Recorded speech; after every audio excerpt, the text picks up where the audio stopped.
Assalamualaikum warahmatullahi wabarakatuh. Di sini saya akan melakukan percobaan pencampuran pupuk anorganik. Alat dan bahan yang saya akan gunakan, yang pertama ada pupuk urea. Yang kedua ada pupuk SP36. Dan yang ketiga ada pupuk KCL yang berwarna merah. Serta yang keempat pupuk ZA. Untuk alatnya yang saya gunakan yakni mangkok yang terbuat dari kaca untuk tempat pereaksian pupuk sebagai pengganti dari Petri dish. Ada gunting, isolasi, kertas, ballpoint untuk memberikan nama pada mangkok tersebut. Nah, selanjutnya lakukan pencampuran pupuk dengan perbandingan 2:2. Yang saya lakukan ini merupakan pencampuran urea dengan urea.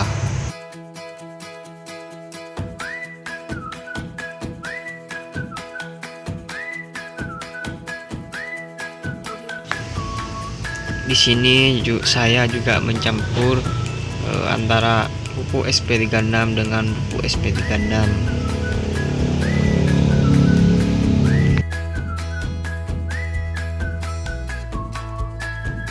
Begitupun juga dengan KCL dengan KCL. Di sini juga ada pupuk ZA dengan ZA yang saya campur dengan perbandingan 2:2 juga seperti itu.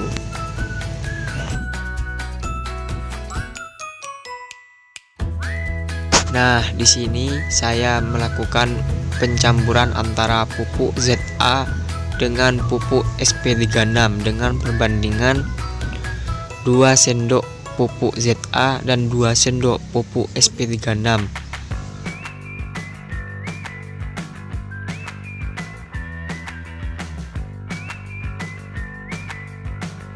Aduk pupuk tersebut sampai kedua pupuk tercampur secara merata. Kemudian campur pupuk urea dan KCL dengan perbandingan 2 sendok pupuk urea dan 2 sendok pupuk KCL. Nah, selanjutnya kita tinggal mengaduknya sampai merata.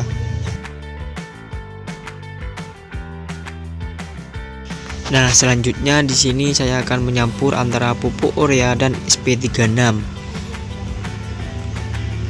dengan perbandingan 2 sendok banding 2 sendok. Nah, selanjutnya tinggal diaduk seperti tadi pada gambar. Begitupun juga dengan pencampuran SP36 dan KCL dengan perbandingan 2:2, kemudian aduk sampai merata. Nah, di sini ada petunjuk lakukan pencampuran pada pupuk selanjutnya, misalkan pada pupuk KCL dengan ZA dan seterusnya dengan perbandingan 2:2.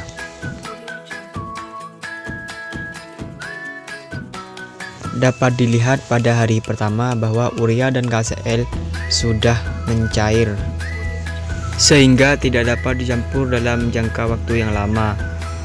ZA dan SP36 tidak ada reaksi, urea dan urea tidak ada reaksi, ZA dan KCL tidak ada reaksi, ZA dan urea masih tidak ada reaksi,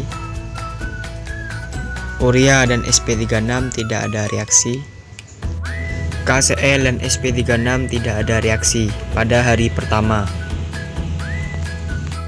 Pengamatan hari kedua.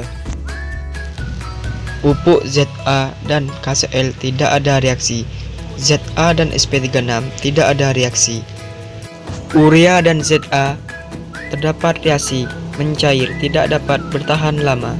Begitupun juga dengan urea dan KCL, reaksinya mencair, tidak dapat bertahan lama. Urea dan SP36 tidak ada reaksi pada hari kedua. Pengamatan hari ketiga.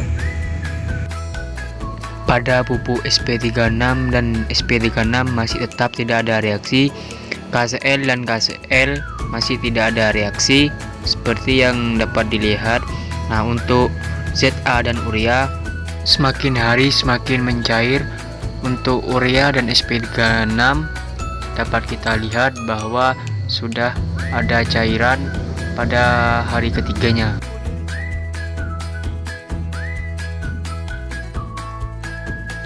Nah, untuk urea sendiri juga pada hari ketiga sudah ada cairannya. Hal ini membuktikan bahwa urea dapat dicampur tetapi tidak tahan lama. Untuk ZA dan SP36 tidak ada reaksi pada hari ketiga. Untuk urea dan KCl semakin banyak cairannya. Untuk ZA dan KCl membeku, mengeras pupuknya pada hari ketiganya. Untuk KCl dan SP36 sama, tidak ada reaksi. Inilah hasil pengamatan yang saya lakukan. Dari hasil praktikum yang dilakukan didapat kesimpulan bahwa setiap pupuk ada yang dapat dicampur, ada yang tidak dapat dicampur, ada yang dapat dicampur namun harus segera digunakan. Sekian dari saya. Wassalamualaikum warahmatullahi wabarakatuh.